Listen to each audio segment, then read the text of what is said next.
now joining us. Oh, boy. Oh, boy. I am excited, of course. Always excited to chat with these guys. Friends of the show here on the crossover. You see them every week, or every day, on Donnie and Dhali on Check TV, 10 to noon. They join us every week for the crossover. They are Don Taylor and Rick Dhaliwal. And I'm sure there was no conversation today that you guys were looking forward to more than chatting with us two, right? The biggest deal for your day, I'm sure, today. Not a chance. Well, we had Farhan on, and Brent Butt was on as well. Yeah, and one other guest, I think. Oh yeah. Somebody Jim else. Rutherford as well. Yeah, president. Yeah. Before we get into to Jim Rutherford and that conversation, he's had a lot to say in the media. Go ahead, Drance. Well, we're going to ask them first. What were your big takeaways from your conversation with Brent Butt? No? Well, that he was a really nice guy and a fan of all media in Vancouver. There was that, yeah. And Great a very Canadian, funny dude. A comedian. And he once was during a stand-up routine in a strip bar. Yeah. He was once not only threatened by a guy with a knife, but the guy held the knife to his throat. My goodness. Didn't want him on the stage in the strip bar. Yeah, because comedians used to be in strip bars back in the day. Yeah. I don't think it happens now. Honestly, so not that different a conversation than one you'd have with the guy responsible for hockey operations decisions for the Vancouver. Very much so. I don't know. Yeah, it's a little bit different. I gotta say that makes the mean tweets and texts a lot easier to take. It's a lot different than having a guy hold a knife to your throat at a strip club when you're doing comedy he doesn't like. Another win for the Canucks, 3 in a row. What'd you guys think of the performance against the Tampa Bay Lightning last night? Well, Brock Boeser stole the show, but Demko, the saves off Stamkos early were tremendous again. And Rick Tocchet, every time you talk to him, and it's almost a by the way. But by the way, we got good goaltending. He knows how lucky they are to have Thatcher Demko. So there's that. But as far as Boeser goes, I'll focus on him for a second here. The 3 goals he got, one in front of the net, displaying his hands, batting it out of the air at the very least on a one hop. So there's that, getting into the traffic area. The second goal from distance, really nice shot, which he's certainly well known for. And the third goal, an empty netter. So 3 goals in 3 different ways. And for anybody who wants to rip into him for, I was scoring into an empty net, what's the big deal? I know, Thomas, you make this point all the time. He was out on the ice. Yeah. And Rick Tocchet, this wouldn't have been thought of, 2, maybe even 1 year ago. Brock Boeser was out on the ice. Rick Tocchet trusts him in that defensive situation and in the puck goes. I thought that was really impressive. What I liked last night, guys, was the ice distribution. Ice times for all the players were pretty even, and no one was overplayed. Miller, Pettersson, and Boeser did not get over 18 minutes. Hughes and Hronek didn't play 26-27. Juleson, who's been really good of late, got 15 minutes, close to it.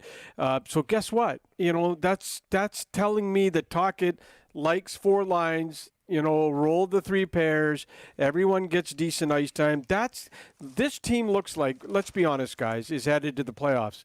So you don't need to play everyone 26, 27, 22 minutes every night and then get to the playoffs finally and everyone's all, oh, geez, another grind. How many series can we go? I really like the fact he used everyone last night. Nobody played outrageous minutes last night. That's telling me that he's starting to trust more and more players. Yeah. One other thing I'll add is Kucherov. He comes in as the top point getter in the National Hockey League, played over 26 minutes, didn't have a shot on goal, 1 shot attempt, and matched up, if I'm not mistaken, with that Miller line. That was pretty impressive as well. Yeah, and when you look at these 2 games, Carolina, Tampa Bay, they've actually controlled play 5-on-5. That Miller line has won their matchups. After what we saw against New Jersey and Vegas and Colorado, do you guys take anything from this team really controlling games against a couple teams that certainly coming into this season we were looking at as potential contenders? Well, I think I do in that impressive wins against very good hockey teams. and also because they come on the heels of a lot of question marks surrounding the Canucks when they were alternating loss, win, loss in there against Seattle and some so-called lesser clubs, and then they come up with it. So Rick Tocchet has talked about this a lot. You face some adversity, within the course of a schedule, within the course of a season, within the course of a game, and you're able to overcome. And that's what I'll take from those wins against some pretty good teams at a time when some people were questioning them. When there was some adversity, they seem really resilient. Even the Devils game, guys, they scored late. I mean, the Canucks tied 5-5. If they could have, they've played 3 strong opponents in their last 4 games, and they've done fairly well. That was a criticism we've talked about. Is Vegas came to town, and they didn't beat Vegas earlier. They didn't beat some tough teams, and now their competition is getting stiffer and tougher, and they're actually doing quite fine. Like 3 of the last 4 games have been, take out the Minnesota game, they've been against tough opponents, and they've done really well. On Brock Boeser, so the 3 goals last night, up to 21 now. And look, he's at a position where even if he slows down a lot, very good chance to hit 40. I know you guys had the poll question, can even get to 50 potentially this season. He's certainly on pace to do it. And, with Boeser, it's really interesting. We all know he was on the trade market, right? The reports that his agent had permission to go out and try to find a trade. He sticks around, and obviously they love how he's playing now, how he's working with JT Miller. The interesting thing is, he's got 1 year left on his deal. He'd be eligible for an extension this summer if they want to talk to him about it. Has he done enough and played so well that it's not just a matter of, well, we're not going to trade him? Do you think he could be a part of the long-term future here in Vancouver again, the way we used to kind of think of him that way? Yeah, it's kind of a pleasant problem. Yeah. I think a lot of people just assumed the way things went last year that okay, he'll finish out the contract and they'll let him go, or maybe they'll trade him before that. But he's not long for the organization, and now it's like, man, how can we afford to keep this guy with Pettersson coming up and big time, Hronek, and I don't think many people would have guessed that, but good on him. It was 12 months ago that his agent, Ben Hankinson, got permission to talk to teams, right, guys? And look at the transformation in 12 months. He got in shape, right? He got in shape for, some coaches would say for the first time in a long time, better defensive play. He's scoring from all areas of the ice, front of the net, side of the net. Last night, look at high in the slot.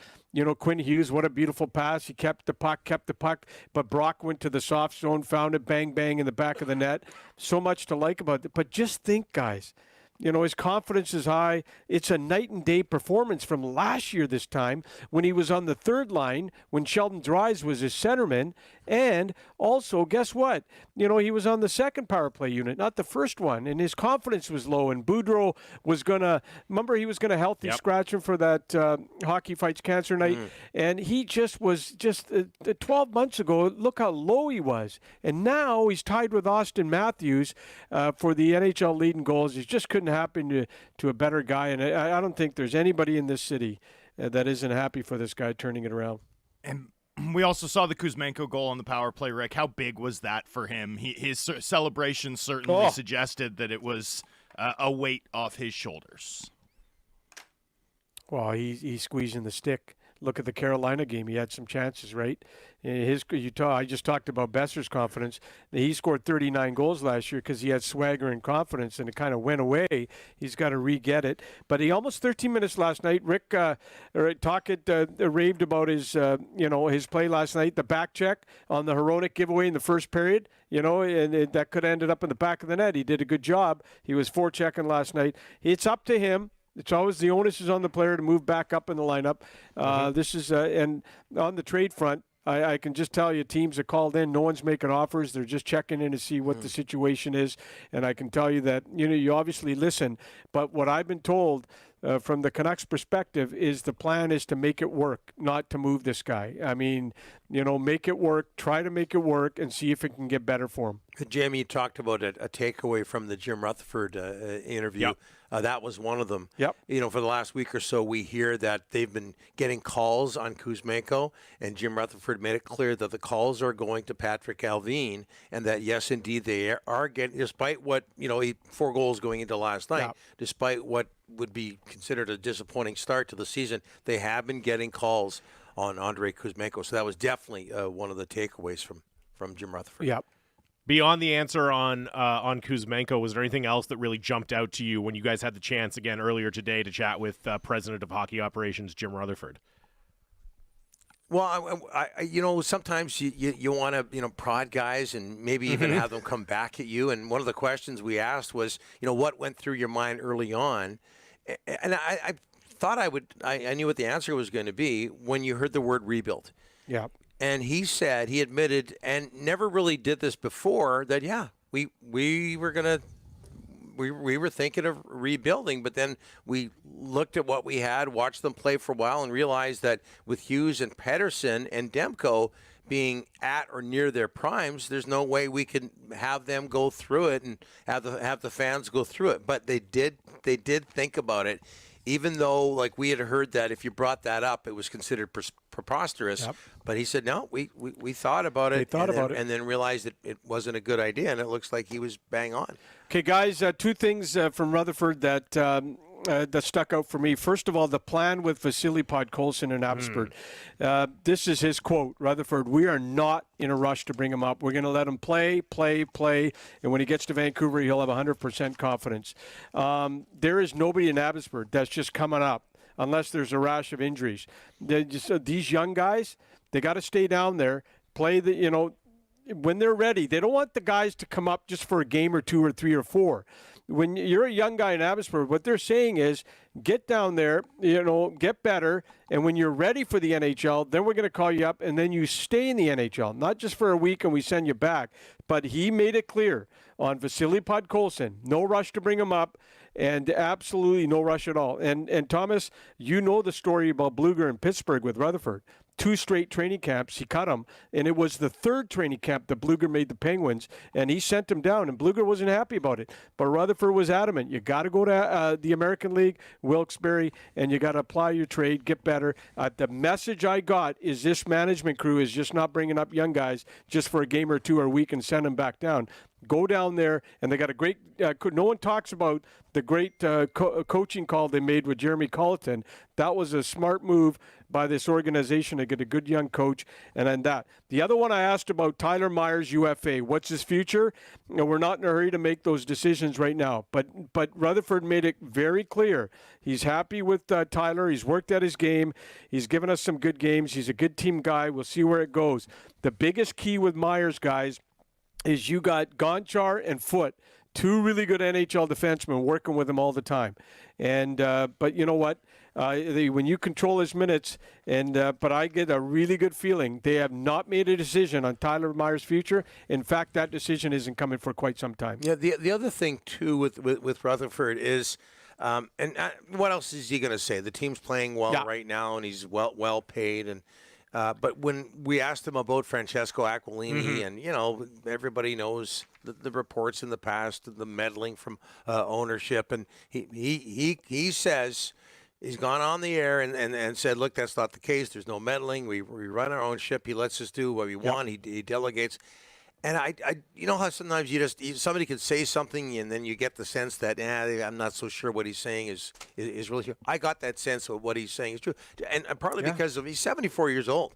He's in the Hockey Hall of Fame. Yeah. I don't know how much money he's got, but I'm guessing it's more than everybody here except Dollywall. Except Drance. and I just think that at this stage he would go, look, if that's the case, I'm out of here. And it looks like he wants to stick around. When we asked him about an extension. Guys, and the other reason I know it's true that Aquilini's not butting in is because Jim is talking to him about an extension.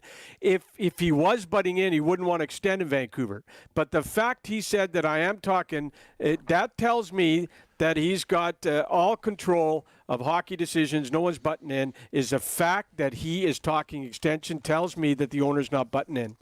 I think it's another example. Winning makes everything easier, right? I think it's a lot easier to have that relationship between the owner and the top executive when things are going really well on the ice. What's there to meddle with right now, right? They're going to be in the playoffs this year, and they've done a lot of things right since they've come in. Wait. Go ahead. Go ahead. Jamie, hold on a second. No, there's too much. There's too much. There's Did too I much say it? shine, guys. This is ridiculous. What? You don't think they're going to the playoffs? They've played 30 good games, man. They're going to the playoffs. You're telling me that Rutherford, who said, I considered rebuilding, but we couldn't possibly do it.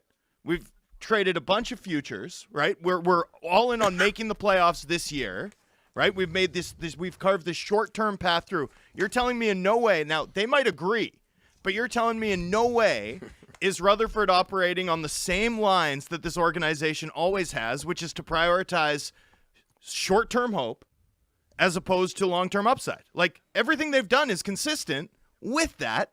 So I really struggle to sort of look at this as this, departure from everything we've seen in the past. When all the actions are consistent, they're just done with a far higher level of competence than what we saw the last decade. But if the owner might set the mandate of, hey, I want this short-term success, right? But my point is, if that's being filled, if that mandate is being met, which it currently is, right, because they're going to go to the playoffs, then it's way easier for the owners to step back and have that positive relationship. That's my point. And that's partly something we've seen in the recent history of this organization, where a successful hockey operations group is far more empowered than an unsuccessful one to a point.